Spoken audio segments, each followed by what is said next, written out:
nos amours, nos peines, nos haines, nos querelles. Pas de vacances, pas de dimanche, overbooké. Faut qu'il assure, toujours présent à l'appel. Pourtant il aimerait se faire un peu moins prier. Quand il descend là du ciel, ce sera pas toujours pour se marrer. Bonjour et bienvenue dans le calendrier de l'Avent des comics. Donc cette année un petit peu différent puisque, eh bien, comme vous le voyez, pas vraiment de vidéo. Un petit peu, mais en tout cas on ne voit pas de tête, c'est peut-être tant mieux, vu des fois mon faciès. Enfin, du coup, on fait de l'audio cette fois-ci, et du coup, quoi de mieux que de fêter Noël avec des gens, tout simplement, c'est quand même beaucoup plus convivial. Et donc ce coup-ci, eh bien, on reçoit Comics Grincheux. Bonjour Grincheux. Salut. Voilà, eh bien écoute, je pense que tu es le mieux placé pour te présenter, donc je te laisse faire. Ah, je sais pas, tu sais, avec ma mémoire de poisson rouge, je sais même plus. Est-ce que je sais qui je suis en cette fin de semaine? Grincheux normalement, tu es Grincheux. Je suis grincheux, attends, je me remets en condition. Ah oui, c'est bon, je me souviens. Donc, hello, salut SN, merci pour l'invitation d'abord. Bah de rien. C'est très très sympa d'avoir pensé à moi, et puis en effet, tu as bien raison, hein. C'est toujours plus sympa d'être à plusieurs à Noël, c'est toujours plus convivial. On va se mettre dans un esprit festif malgré la situation actuelle. Ça va être bien sympa, je pense. Donc, eh bien, je suis Comics Grincheux, je suis le rédacteur en chef de lescomics.fr, un site que je crois tu connais bien, SN. Je crois, oui. C'est possible que j'ai fait un peu de corporatisme de temps en temps. Ah ouais, il me semblait bien aussi, hein. Donc voilà, lescomics.fr, site de vidéastes, de reviewers, de podcasters, bref, on fait de tout sur les comics. On parle de à peu près tout, et je suis un gros casse-couille, on peut le dire. C'est déjà bien que tu le reconnaisses. Ah bah oui. Voilà. Si je le reconnaissais pas, on serait dans la merde, je pense. Et donc du coup, on a choisi un peu tous les deux donc de parler d'un titre en particulier. Est-ce que tu veux le présenter ? Eh bien oui, je peux tout à fait le présenter. Eh ben, vas-y. Donc, alors on a choisi de parler de Power Man and Iron Fist Sweet Christmas Annual, donc un épisode en fait spécial de la série Power Man et Iron Fist, qui date de... Alors attends, je retrouve juste 2017, rapidement la date. pour le numéro ce coup-ci. Très bien. 2017, très bien, merci. J'allais dire 2016, donc tu as bien fait de me rattraper. 2016, c'est le début de la série en elle-même. C'est ça, ouais, ok, c'est le début de la série. Donc voilà, Annual de la série Power Man et Iron Fist, écrit par David F. Walker, habituellement dessiné par son comparse désormais de Bitterroot, dont je viens de perdre le nom, Sanford Green, voilà. Mm-hmm. Et puis, donc cet Annual est dessiné par Scott Hepburn. Donc, c'est ça. c'est un dessinateur qui est plutôt qu'on voit assez régulièrement chez Marvel ou chez DC Comics, qui a un style assez particulier. Et donc, Sweet Christmas, si vous ne lisez pas trop la VO, vous savez peut-être pas forcément, mais c'est un peu l'expression fétiche de Power Man, donc Luke Cage. Et donc forcément, c'était une très très bonne idée de faire un numéro spécial sur Noël avec ces deux personnages-là, puisque voilà, Power Man aime beaucoup dire Sweet Christmas. Énormément. Dès qu'il y a un petit problème. C'est ça a même et ça j'étais très content que ça le fasse. Ça avait même fait, c'était passé dans la série télévisée, en tout cas en VO. Il disait vraiment tout le temps Sweet Christmas, et ça c'était trop bien. Oui, c'était un des rares trucs bien que je retiens de cette série. Oh, j'aime bien. Moi, il y a des défauts forcément, mais j'aime bien Luke Cage, et voilà ça. Voilà. Ah, ça reste mieux qu'Iron Fist, hein. Très bien. Et du coup, tant qu'on est donc dans tout ce qui est un peu jugement, est-ce que du coup tu peux me dire ce que tu as pensé de ce titre-là ? Du coup, c'est un anneau que j'ai bien aimé parce que j'aimais déjà bien la série régulière. Les numéros habituels de la série Power Man Iron Fist me faisaient beaucoup rire. Il y avait une bonne gestion de l'humour et de l'action, un bon équilibre là-dedans. Et je trouve que David F. Walker écrit vraiment très bien le duo, parce qu'il arrive bien à cerner les personnalités donc d'Iron Fist, qui est légèrement agaçant, toujours en train de faire de la vanne, des vannes très très lourdes, mais qui en même temps aime énormément Luke. Enfin, ça se voit à chaque fois, il aime ce type, et il aime en fait tout ce que Luke a, que lui n'a pas, la famille, donc avec Jessica, avec leur fille Dani. Enfin, voilà, il y a cette amitié qui est vraiment très très bien retranscrite, je trouve, entre les deux. Et cet agneau-là met vraiment bien ça en exergue. Il rajoute un autre personnage en bonus qui est donc Jessica Drew, qui va intervenir aussi dans ce numéro-là. Et donc je trouve qu'autour de Noël, ils arrivent bien à cristalliser en fait tout ce qui fait le ciment de l'amitié entre Power Man et Iron Fist. Alors le numéro est un peu trop long, je trouve, à mon goût. Ça aurait été bien en fait que ce soit un numéro d'une taille normale de 20 pages. Là, c'est vrai qu'il fait 30 pages, donc on sent un peu à certains moments qu'il est en train d'étaler le truc. Mais je trouve qu'il gère bien son récit et il le fait se dérouler dans un endroit unique. Donc ça marche vraiment bien, ça donne une atmosphère un peu de huis clos. Le récit est assez resserré. Et donc voilà, ça fait intervenir un monstre de Noël qu'on voit assez régulièrement maintenant, le Krampus. Et donc, c'est un numéro que j'ai bien aimé. Là, je l'ai relu juste avant du coup de faire le podcast, de faire l'enregistrement. C'est toujours mieux de le relire avant. Oui, c'est toujours bien. Je me suis dit, on va réviser un peu quand même, histoire d'être prêt, de pas passer pour une grosse tâche, quoi. Ce sera bien. Mais ouais, c'est un numéro que je trouve cool. J'ai un seul bémol, c'est les dessins. Les dessins de Scott Hepburn, je trouve qu'ils sont peut-être pas forcément aussi percutants que ceux de Sanford Green, qui est donc le dessinateur régulier de la série. Donc c'est juste un petit peu dommage sur ce côté-là. Je trouve son trait parfois un petit peu brouillon, même s'il a des compositions assez efficaces dans l'action. Mais voilà, je le trouve un peu brouillon et parfois un petit peu trop sage. Donc c'est un peu le gros bémol que je mets sur le numéro. D'accord. Moi j'aime bien le trait pour le coup, je trouve que ça marche plutôt pas mal. Bien sûr, c'est pas le même que dans la série, mais bon, on peut pas tout avoir en même temps. Voilà. Mais ouais, non, moi aussi j'aime pas mal cet épisode. Donc tu parlais des invités, donc il y a Jessica Drew qui est donc Spider-Woman, et il y a aussi Daimon Hellstrom, le Son of Satan. Voilà, et donc oui, c'est une histoire qui réutilise Krampus. C'est un personnage qui a pratiquement pas été utilisé dans l'univers Marvel en fait, pour le coup, qui est apparu juste avant en fait dans un numéro numérique du Ghost Rider Robbie Reyes, le Ghost Rider qui a pas tout à fait tout compris et qui du coup utilise une voiture. Voilà. Oh, ça reste un ride, c'est bon, ça marche. En anglais, ça marche. Ouais, c'est ça, mais bon, tu vois, quand on dit un rider, tu penses à la moto. Ouais, mais j'aime bien Robbie Reyes. Donc. J'aime bien Robbie Reyes, mais j'aimerais bien qu'il utilise une moto. c'est vraiment juste le truc que j'ai. Bon, voilà. Et du coup, en fait, ouais, il est apparu, si tu veux, dans ces deux numéros qui sont sortis pratiquement en même temps, et depuis, on l'a pas revu. Donc j'imagine que c'était un truc qui a été tenté de lancer, puis qui a pas dû prendre. Je sais pas pourquoi. Donc voilà, donc c'est un bon petit numéro, et donc on va commencer de suite à le raconter. Mais tout à fait. Alors, tout commence, bien la nuit de Thanksgiving, bien tout simplement sur Times Square, où un nouveau magasin est en train de s'ouvrir, et donc il y a une journaliste donc qui est en train de faire un reportage sur ce nouveau magasin. Et quel est-il ce nouveau magasin ? C'est le magasin Toyverse. Ah là là. Avec le patron est magnifique, il a une magnifique chapka qui lui fait une tête juste 3 fois plus grosse que ce qu'elle devrait être. Et une donc, moustache aussi, une toute petite fine moustache. Ouais, c'est ça, il a une toute petite moustache, on dirait un peu Salvador Dali, c'est vraiment magnifique. Et donc voilà, Toyverse, magasin qui va ouvrir sur Times Square 7 jours sur 7, 24 heures sur 24, pour vendre un nouveau jouet en fait à la mode. Un jouet dérivé en fait d'un jeu vidéo à succès qui ressemble en fait à Pokémon Go. C'est d'ailleurs dit dès le début dans le numéro, c'est le jeu vidéo qui a concurrencé Pokémon Go.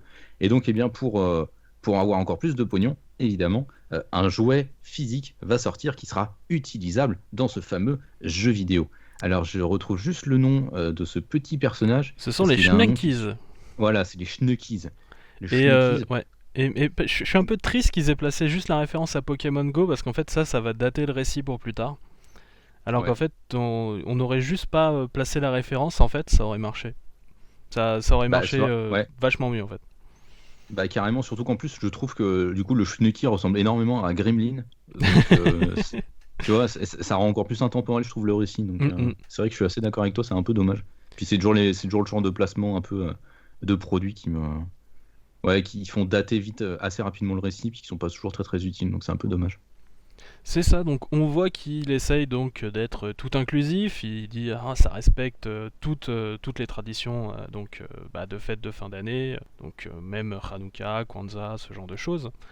Donc en gros, ouais, il essaye tout simplement de vendre son produit au plus grand monde en le rendant le plus lisse possible. Il y a même un petit slogan audio, voilà. Oui. Nous sommes les Schnuckies, voulez-vous rejoindre la famille, tout ça. Et donc oui, comme tu disais, un magasin ouvert 24 heures sur 24, 7 jours sur 7. Oh là là, je plains les employés. Ouais, c'est clair, pour avoir bossé à cette période de l'année dans un magasin, c'est vraiment pas le moment de l'année le plus agréable. Et donc l'on passe un mois plus tard, nous sommes le 24 décembre, il est tard, et il y a une ligne encore démentielle devant le magasin, et qui c'est qu'on retrouve dans cette queue pour rentrer dans le magasin? C'est nos deux blaireaux préférés. Luke, Dani, Rand, donc Iron Fist, et puis Dani, la fille de Luke et Jessica.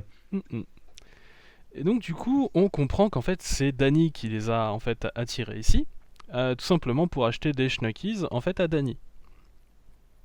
Ah oui, du coup ça fait Dani, faut que je trouve un truc différent. Dis son prénom complet qui est Daniel, c'est ça. Ou je dirais Daniel ou Iron Fist. Voilà. Ouais, voilà, ce sera donc Daniel en fait a attiré donc Luke et sa fille Dani donc dans le magasin pour justement acheter des Schnuckies. Luke apparemment sait pas du tout ce que c'est. Et du coup lui par contre Daniel a vraiment été là en fait, l'a fait jouer aux jeux vidéo et tout ça, et donc du coup il se dit maintenant qu'il y a une version peluche un peu physique, et bien voilà, je vais lui acheter en bon tonton. Et donc du coup la ligne avance pas, et donc la petite s'endort. Et donc on passe en fait à 30 minutes plus tard, ils ont enfin réussi à entrer dans le magasin, on réveille Dani, et quelle est sa réaction? Elle est trop contente. Évidemment. Non mais je tiens quand même à noter un truc, c'est que ils ont attendu que 30 minutes. Quand tu vois la taille de la ligne de la file d'attente, c'est franchement complètement improbable. Je tiens juste à signaler cette grosse incohérence. Après, je sais pas, le magasin a l'air quand même super grand quand tu vois vraiment le truc. Ils ont un dinosaure géant, quoi. Moi, enfin, c'est la Batcave, quoi. Voilà. C'est ça, c'est ce que j'allais te dire, c'est la Batcave en fait. Donc voilà, donc ils sont dans le magasin. Donc Luke Cage reste un peu derrière parce que lui il connaît pas du tout le truc. Et du coup, Daniel emmène Dani aller chercher une petite peluche. Et il chante la petite chanson. Tout à fait. Quand tout d'un coup le téléphone sonne. Et qui c'est qui est au bout du fil? C'est la fameuse Jessica Drew dont on a parlé juste avant, qui vient juste de donner naissance à son fils. Donc ça, si on veut suivre cette aventure-là, c'est dans la série Spider-Woman, qui je crois est inédite en France. Je crois pas que ce soit sorti en français. J'ai pas souvenir. Je l'ai suivi en VO, donc j'ai pas. Oui, moi pareil, je l'ai suivi en VO, donc très bonne série que je vous recommande si vous lisez la VO. Donc voilà, Spider-Woman vient de donner naissance à son fiston. Et aux surprises, elle est dans le magasin, elle aussi, et elle a besoin d'un gros coup de main pour s'occuper de son fiston. Et comme elle sait que Luke est un très bon papa, qu'est-ce qu'elle fait? C'est ça. Elle refile le bébé à Luke. Parce que Luke a appris un peu sur le tas, il sait déjà comment s'occuper d'un enfant, et que comme tout parent, en fait, n'importe qui a besoin généralement qu'on montre un peu comment on fait. Et donc du coup, c'est un peu ça qu'elle fait. Et donc du coup, tu vois Luke en fait qui prend le petit et qui arrive à le rassurer, qui en fait n'arrête pas de pleurer tout simplement. C'est ça, il n'arrête pas de pleurer en fait le bébé, donc mais Luke est tellement grand et tellement confortable que ça rassure le bébé. Ah c'est sûr que oui, ça doit être confortable. Surtout, on n'a pas précisé, mais il porte une doudoune matelassée du oui. plus bel effet, ce bon cher Luke, jaune évidemment, bah oui, puisque c'est sa couleur. Bon après en même temps je pense qu'il vaut mieux justement qu'il ait une doudoune pour pouvoir porter des gens, parce que rappelons quand même que normalement sa peau elle est quand même solide comme le fer. C'est un peu le principe. Ça. Notons aussi, si jamais on regarde vite fait dans le décor, qu'on voit déjà en fait quelqu'un passer au fond qui est habillé en Père Noël et qui tient un gros trident. C'est exactement ça, oui. On voit en effet un personnage qui quand même a pas l'air très content quand on le voit à l'arrière-plan. Oui, il a l'air de froncer les sourcils. Ça a l'air d'être un Père Noël qui a passé une sale journée. Donc, c'est ça. On se demande ce qu'il fait là. Mais comme on voit plein de gens passer, du coup on fait pas forcément attention. Voilà. Il y a même des... Mais oui, mais Il y a même des gens qui commencent à se battre aussi un peu dans le fond et tout ça. Tu sens qu'il commence à se passer des choses bizarres. C'est ça. Mais c'est l'esprit de Noël, ça aussi, mon cher SN. C'est les gens qui se battent dans les magasins pour avoir les jouets, c'est tout. Ouais, malheureusement. Et donc du coup, Daniel et Danny, eux de leur côté, eh bien, trouvent des peluches Schnuckies, pendant que du coup Luke Cage et Jessica vont discuter parentalité, et que le Père Noël à Trident commence lui aussi à regarder les peluches Schnuckies et à dire oh mon Dieu, il se passe des choses très très bizarres. Bref, on suit vraiment tout ça en fait séparé sur une double page en fait qui, moi je trouve, est vraiment vraiment bien. Elle est super, ouais, c'est ce que j'allais dire justement, elle est super bien gérée en termes de narration, en termes de composition de plantes justement, je trouve qu'elle est vraiment très bien gérée. Et je trouve que ça restitue vraiment très bien l'esprit et les différences d'état d'esprit entre Luke et Danny, donc Iron Fist. Luke qui est très mature, très posé, très calme, qui va donc discuter parentalité avec Jessica, qui est complètement en panique, on peut le dire. Et de l'autre côté, Iron Fist, qui est donc avec sa filleule Danielle, qui, voilà, c'est juste que Iron Fist est un grand gamin, et ça se traduit vraiment très très bien dans cette séquence-là, je trouve. Et d'ailleurs, moi j'adore voir Luke Cage comme ça, qui a commencé vraiment très, très impulsif et très avec un lourd tempérament, et le voir mature comme ça en fait, et tout ça, moi ça me fait super plaisir. Ouais. Et donc du coup, on en apprend un peu plus sur l'univers Marvel. On sait que désormais, personne ne change une couche comme Wolverine. Et ça, c'est une information que je trouve importante. En effet, c'est une information très, très, très importante. En même temps, forcément, il est là depuis très longtemps, il s'est souvent occupé des jeunes. Voilà. Ouais. Moi, ça me semble tout à fait logique. C'est ça. C'est tout à fait cohérent. Voilà. Et donc, voilà. La petite Dany, en fait, commence à trouver que quand même, ces petites peluches, elles sont quand même bizarres, elles ont un mauvais regard, quelque chose comme ça. Et c'est là que, du coup, le personnage du début, Gustave, le gérant du magasin, arrive et apparemment connaît l'identité secrète de Daimon Hellstrom, donc le fils de Satan. C'est ça, qui donc était ce fameux Père Noël en fait, avec son trident, qui n'avait pas l'air très très content, qui a donc en fait débarqué au milieu du magasin, certainement parce qu'il sentait une menace maléfique. Et oui, avec ses fameux sens. Et donc du coup, il se trouve qu'apparemment ce Gustave, c'était tadadam, Krampus. C'est exactement ça. On le voit se révéler dans une très très belle planche. Alors Krampus, est-ce que tu veux en parler un petit peu ou pas du tout? Écoute, moi Krampus c'est un personnage, du coup c'est un personnage un peu mythologique en fait, un ennemi du Père Noël d'après ce que j'en ai compris. Donc on le voit dans ce numéro-là. Tu as dit, alors moi je m'en souviens pas, tu vois, qu'on le voyait dans la série Ghost Rider de Robbie Reyes. En fait, c'est dans le numéro spécial Noël justement. Ah ok, je crois pas. Ah oui, je l'ai peut-être pas lu alors ce numéro-là. C'est peut-être pour ça aussi. Il avait été du coup lui distribué uniquement en numérique à la base. D'accord, oui, du coup je l'ai pas lu, c'est ça. Donc c'est pour ça que je l'ai pas lu. Et donc ce Krampus que moi en fait j'ai vu aussi dans la série Klaus de Grant Morrison et Dan Mora, puisqu'il est au cœur d'un des épisodes de cette série-là. Donc voilà, c'est un personnage que finalement je connaissais assez peu, et au vu de ce que tu m'en as dit, c'est pas finalement si étonnant, mais c'est un personnage qui du coup a l'air de prendre un peu plus d'ampleur, qui a l'air de prendre un peu plus d'importance dans la société américaine, puisqu'il y a eu un film d'horreur qui a été dédié il y a quelques temps. Alors film d'horreur que je n'ai pas vu, mais d'après ce que j'en ai vu, c'est pas... j'ai pas l'air d'avoir loupé pas grand-chose. Pour le coup, ouais, ça fait partie de la tradition plutôt d'Europe centrale, du coup autour du Père Noël et surtout de Saint-Nicolas, donc qui est beaucoup plus forte en Europe centrale que par chez nous, où on est plutôt passé au Père Noël.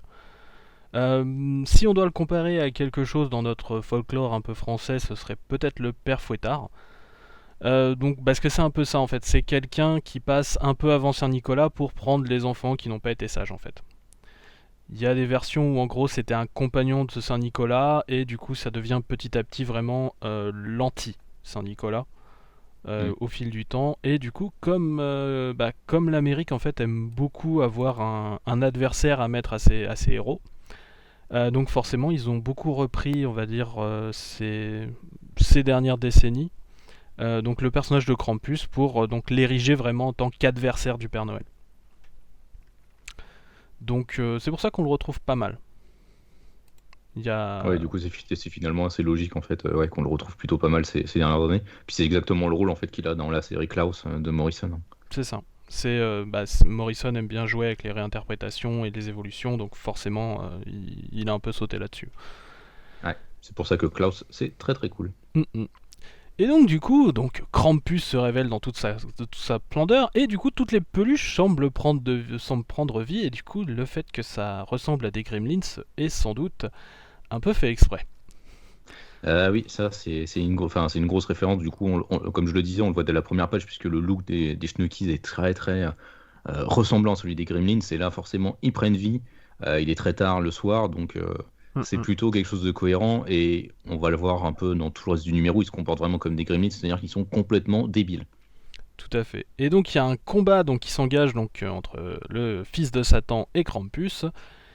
Et voilà, donc Krampus essaye en fait de faire tout ça pour récupérer les âmes de l'humanité. Et donc du coup, forcément tout le magasin est attaqué. Et donc du coup, nos héros qu'on a suivis jusque-là sont à différents endroits du magasin. Donc ils vont essayer de se mettre en place, on va dire.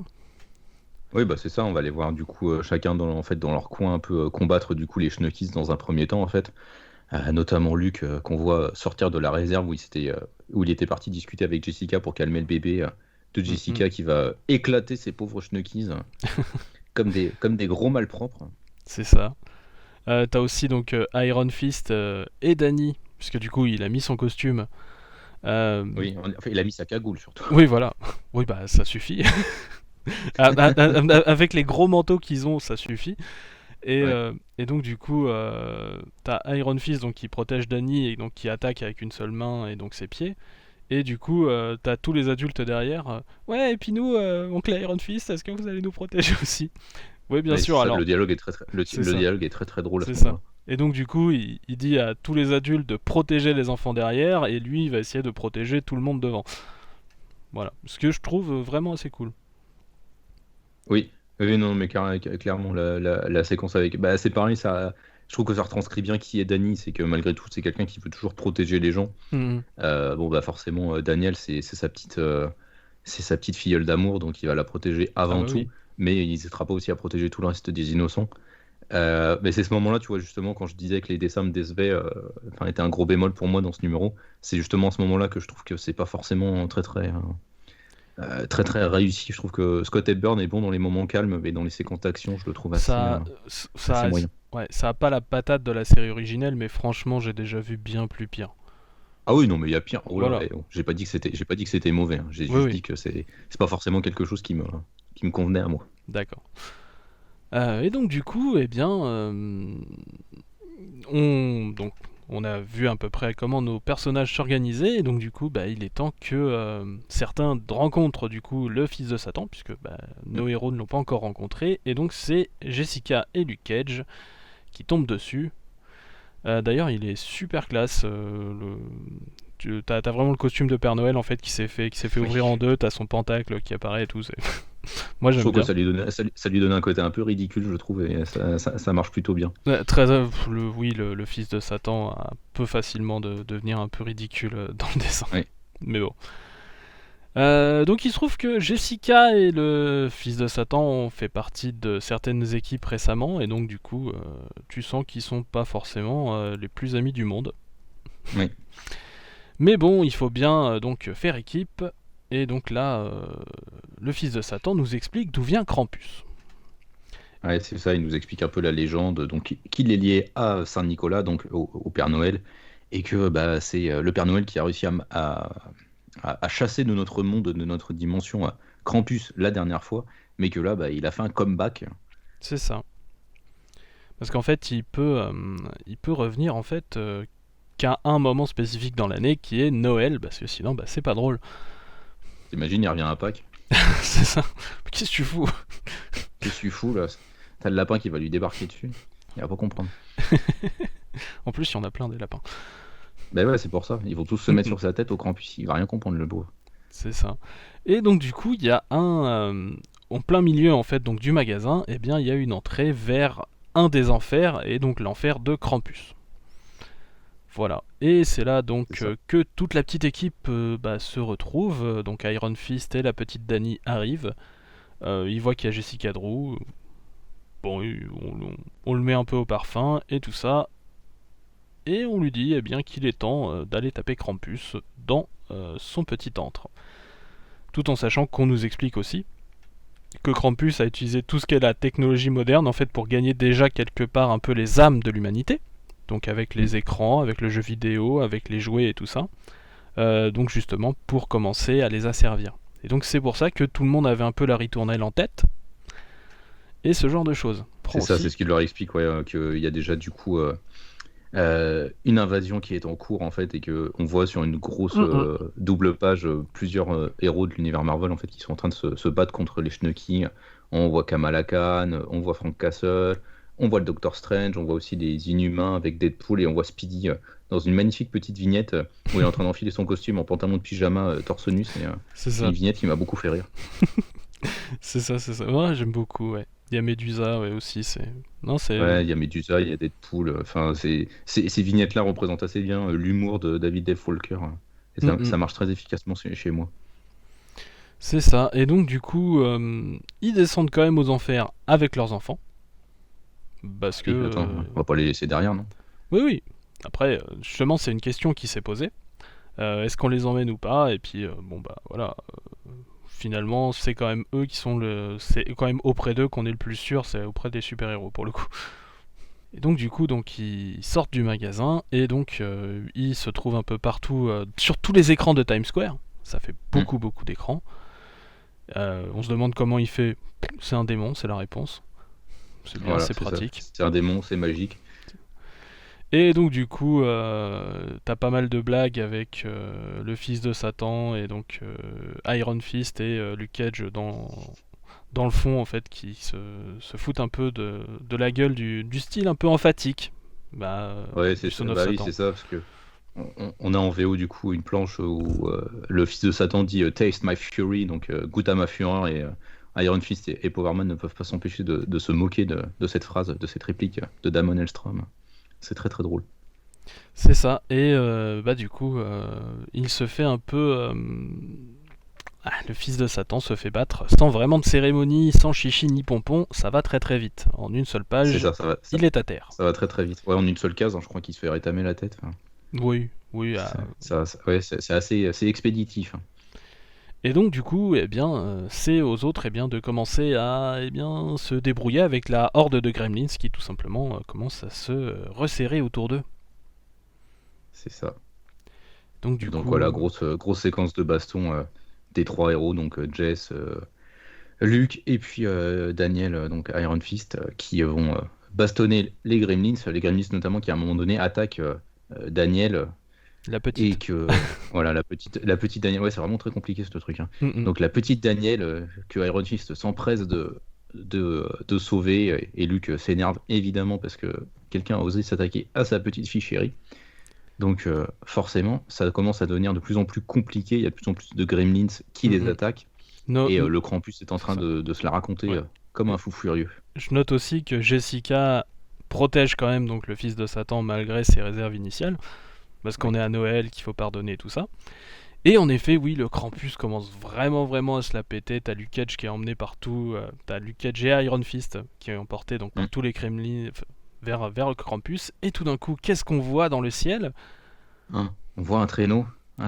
Et on voit un personnage tout en rouge avec une canne, une capuche, une cape qui tombe du ciel. Et forcément, c'est ce bon vieux Saint-Nicolas. Et qui arrive, tu aurais dû rester en enfer, Krampus. Ouais, c'est ça, on l'imagine avec sa grosse voix qui va avec sa grosse barbe. C'est ça. Et donc du coup, Krampus ne comprend pas, il est censé être mort. Et donc du coup, il récupère donc l'aide des héros, il fait disparaître petit à petit les Gremlins. En fait, avec ses attaques, on voit vraiment qu'ils disparaissent dans un nuage de fumée. Et donc du coup, t'as tout le monde qui en fait attaque. Tu vois vraiment donc en fait Saint-Nicolas qui en fait s'occupe des Gremlins, et du coup Luke Cage et Power Fist, Iron Fist, même si Power Fist ce serait très bien aussi. Ouais, c'est ce que j'allais dire, Power Fist ce serait très très cool. C'est ça. Et en fait, qui s'occupe de Krampus. C'est ça, c'est exactement ça. Il lui massacre la tête à gros coups de poing. C'est ça. Mais le coup final est bien sûr pour le bon vieux Nick, Saint-Nicolas. Ouais, c'est ça. On pourrait l'appeler le Nick Fury à ce moment-là d'ailleurs. Figure-toi qu'il y a une des premières histoires de Noël de l'univers Marvel classique, on va dire, ouais, ça joue un petit peu sur cette idée-là. Très très bon. Voilà. Et donc du coup, eh bien, le Père Noël, il les remercie donc de leur aide. Il n'est pas sûr qu'il aurait pu battre Krampus sans eux. Et donc en fait, il va le ramener en enfer et du coup, voilà, et tout le monde est là, mais vous étiez parti, tout ça. Non, j'étais pas parti. En fait, j'ai fait exprès de dire que j'étais mort. Et du coup, comme ça, Krampus en fait baissait sa garde et du coup a lancé son attaque, ce qu'il n'aurait pas forcément fait sinon. C'est ça fait un peu la caricature du grand héros, tu sais, qui faisait croire à tout le monde qu'il était mort, mais qui en fait était bien vivant. On dirait un peu Gandalf, le mec. Ah oui, c'est vrai. Ça m'a un peu fait penser à ça. Mm-mm. Et donc oui, et puis on voit donc Saint-Nicolas qui repart avec le corps de Krampus. C'est ça. Mais qui réenfermer Krampus. Hein. Qui nous explique quand même qu'il a fait plus que simplement regarder, qu'il a opéré en secret, qui venait en fait quand on l'appelait, comme par exemple quand un enfant demande quelque chose dont il a vraiment besoin. Donc on te laisse sous-entendre que le Père Noël a fait le rôle du Père Noël. Et ça c'est bien. C'est pas juste un guerrier. Et voilà. Ça c'est beau.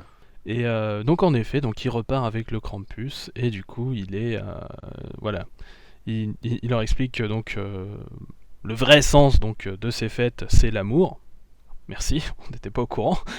Ah mais bon voilà, c'est ça. Et donc du coup il est fier d'eux et donc voilà, ça les laisse un peu. Enfin, il y a le Père Noël qui dit qu'on est fier de nous quoi. C'est pas mal. C'est la classe quand même. Bah, C'est surtout de dire ça à Iron Fist, c'est quand même quelque chose. Hein.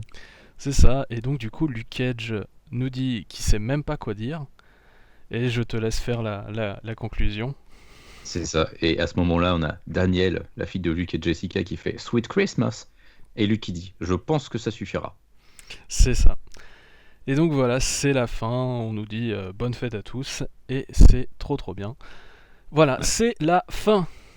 Alors, j'imagine que ton opinion n'a pas trop changé. Oh là, bah non, évidemment, mon opinion n'a pas trop changé. Ça reste toujours aussi bon. J'aime vraiment ce numéro.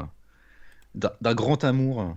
J'ai toujours ce bémol avec certains dessins dans les séquences d'action, mais il y a quand même cette planche dont on parlait entre donc Luke et Jessica qui vont dans la réserve pour calmer le bébé de Jessica, puis de l'autre côté, Danny et Daniel qui cherchent leur jouet, qui cherchent le Schnucky, et puis Daimon Hellstrom qui est en train de découvrir donc ce qui se passe dans le magasin.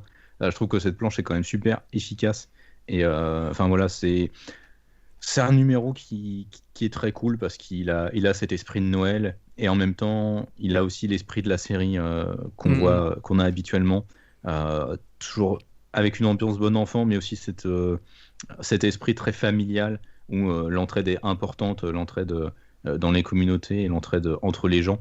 Donc c'est vraiment quelque chose qui marche à fond sur moi là-dessus. Il y a aucun souci. Bah moi aussi c'est un numéro que j'aime beaucoup. Il a même remplacé en fait. Pour moi c'est devenu mon histoire de Luke Cage de Noël préférée, qui a remplacé en fait la première histoire de Noël de Luke Cage, qui figure-toi était directement c'est son 7e numéro à Luke Cage, c'est une histoire de Noël. Ah d'accord, ah oui, ouais. Direct quoi. C'est ça.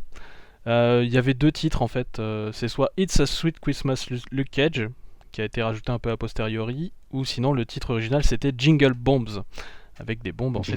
C'est ça. C'est des bombes en fait, c'est quelqu'un qui avait posé des bombes dans New York en plein Noël. Voilà. Et du coup c'était assez cool.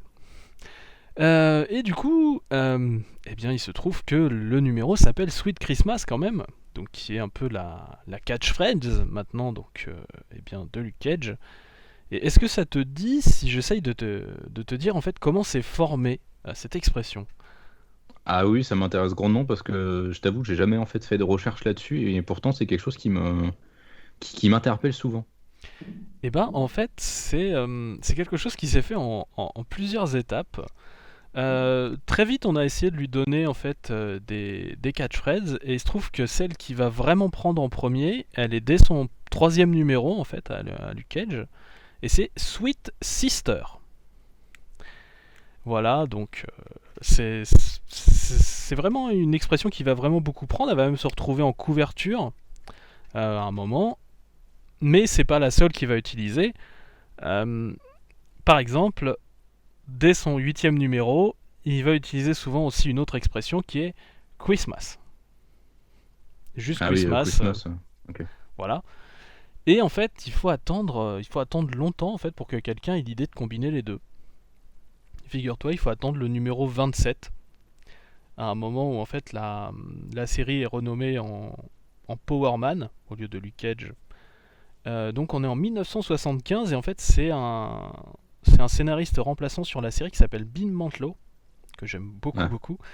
Le fameux Bill Mantlo. C'est ça, qui arrive et qui donc combine les deux et donc qui fait Sweet Christmas. Et en fait c'est un scénariste donc qui vient faire de temps en temps faire des histoires en remplacement. Donc à chaque fois qu'il revient, il réutilise le terme, mais le scénariste habituel de la série, qui s'appelle Don McGregor, lui, le reprend pas. Donc pour l'instant, ça marche pas très bien. Il faut attendre en fait le numéro 40 et un certain Marv Wolfman qui du coup reprendra l'expression. Et donc du coup, à partir du moment où un autre scénariste en fait reprend, c'est vraiment là le moment où elle va commencer à s'incruster. Et donc c'est comme ça qu'on a eu Sweet Christmas. Voilà. Ok, d'accord. C'est marrant comme c'est toujours des scénaristes quand même qu'on connaît encore aujourd'hui qui inventent des trucs comme ça et qui sont ensuite repris. Oui. Parce que bon, Bill Mantlo, c'est quand même pas n'importe qui, donc Marv Wolfman c'est toujours marrant ça. Ouais, voilà. Non, mais c'est ça. C'est marrant en fait, comme c'est vraiment toujours des scénaristes dont on retient encore les noms aujourd'hui, qui arrivent à mettre une empreinte indélébile en fait sur les personnages. Oui, c'est sûr, ça. C'est pas pour rien dont on s'en rappelle en fait. Aujourd'hui, on sait pas trop pourquoi on les utilise encore, mais quand on recherche, on voit pourquoi en fait. On voit la trace qu'ils ont laissée et ce genre de choses. Ouais, et puis on voit que les traces sont vraiment souvent multiples en fait. C'est un art collaboratif et c'est une des raisons pour lesquelles j'adore cet art, ce médium, tout simplement. Et donc voilà. Je pense qu'on a dit un peu tout ce qu'on pouvait dans nos maigres moyens sur ce titre. Oui, je pense qu'on a bien fait le tour. Hein. Mais surtout, vraiment lisez la série Power Man Iron Fist. Tout à fait. Et lisez aussi Bitterroot, du coup, que David F. Walker et Sanford Green font maintenant comme série en indépendant. Le premier tome est dispo chez iComics. Power Man Iron Fist, c'est une série en 3 tomes, qui est disponible en 3 tomes, donc chez Panini Comics France. Ouais, donc c'est vraiment une série très très drôle et je trouve que c'est à la fois une très bonne série Iron Fist, une très bonne série Iron Man. Ça montre bien leur amitié, ça montre aussi bien à quel Power point Man, je pense que tu voulais dire. J'ai dit quoi? T'as dit Iron Man. Iron Man, merde. Je vais pas te jeter la pierre, moi j'ai dit Power Fist. Tu vois, on a fait les deux. Sauf qu'Iron Man, il existe lui. C'est ça, ouais. Donc oui, je disais, Power Man Iron Fist, c'est vraiment une très très bonne série, vraiment très très cool, très drôle. Mais aussi avec, en fait, il y a une espèce de micro-univers qui est créé dans cette série-là à Harlem et à Brooklyn, et qui est vraiment super bien, quoi. Donc voilà, donc il va être temps de se dire au revoir, mais je te laisse, si jamais tu as quelque chose à, je sais pas, parler un peu de toi, de ce que tu fais en ce moment, c'est ton moment. Vas-y. Écoute, en tant que rédacteur en chef sur ecomics.fr, c'est vrai la période du confinement, c'est un peu compliqué parce qu'il n'y a pas forcément beaucoup de sorties librairie, mais on essaie quand même de continuer à faire de la review et puis on va prochainement enregistrer un nouvel épisode. Je pense qu'au moment où ce calendrier de l'avant sera disponible, on l'aura certainement déjà sorti. Mais voilà, on continue notre podcast indispensable où on revient dans chaque épisode sur un comics, un run, une histoire, un arc qui est considéré comme étant important au sein de la communauté comics, et on revient en fait en long, en large et en travers dessus pour savoir ce que nous, on en pense et émettre notre avis et dire si pour nous c'est un indispensable ou pas. Voilà, c'est sur notre chaîne YouTube, c'est aussi sur les services de podcast. On a déjà fait 5 épisodes là. Le premier qui était sur Invincible où tu avais participé et c'était vraiment génial parce que Invincible c'est une excellente série. Tout à fait. Voilà, et puis après on a enchaîné, on a fait Civil War, on a fait Batman la cour des hiboux, on a fait Scalped, là le dernier en date on a fait Hawkeye, et donc le prochain ce sera sur un récit DC Comics, mais pour l'instant je ne dis pas ce que c'est, puisque si l'épisode n'est pas sorti vous aurez au moins la surprise là-dessus. Donc voilà, ça s'appelle Indispensable sur lescomics.fr, et c'est une émission que je suis très fier de faire, d'enregistrer avec toute l'équipe c'est vraiment là, encore une fois, c'est un travail collaboratif où vraiment on essaie à chaque fois d'avoir des personnalités différentes qui ont des avis différents sur les comics. Et c'est toujours vraiment très très cool de faire cette émission. Je confirme, c'est super cool à faire. Eh bien écoute, je suis ravi de t'avoir eu avec moi donc, dans cette émission. J'espère que ça t'a plu. Ah ouais, ça m'a grandement plu. Merci encore une fois pour l'invitation. C'était vraiment, vraiment très très cool. C'est toujours un plaisir d'échanger sur les comics et surtout avec toi. Bah écoute, merci. Donc voilà, donc on va se laisser ici et eh bien je vous dis à demain donc eh bien pour un nouvel épisode. Salut! Salut! De vos péchés.